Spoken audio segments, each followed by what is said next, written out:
This video is about how to use your personal social media channels professionally.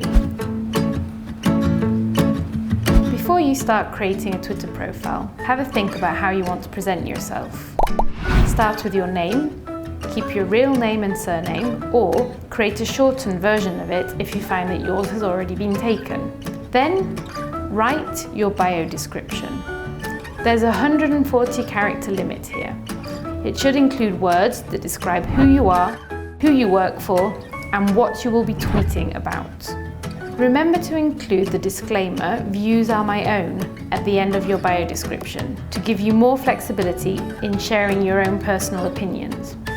When using your Twitter professionally, it is good practice to tag the company you work for in the description for transparency reasons. You can also include links to your LinkedIn profile or to a personal blog you have or a podcast you may run, whatever website you want to lead your followers to. It could even be the EIT Food website if you don't have any of these. Make sure to give your profile a face. It's always great to put a face to a name. Choose a photo that suits the image you want to give. It could be competent, likable, influential. Choose a header picture.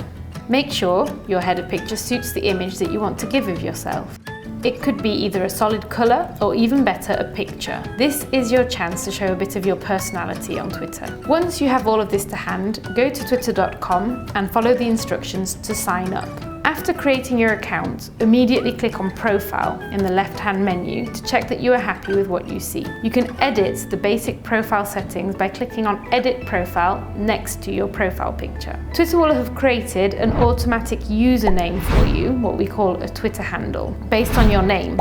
It usually just adds a series of numbers to your name, so be sure to edit it after having signed up. Click on More in the left-hand menu and select Settings and Privacy. I also recommend that you edit all settings in this section to ensure your account is set up with your preferences in terms of display, notification emails, and privacy.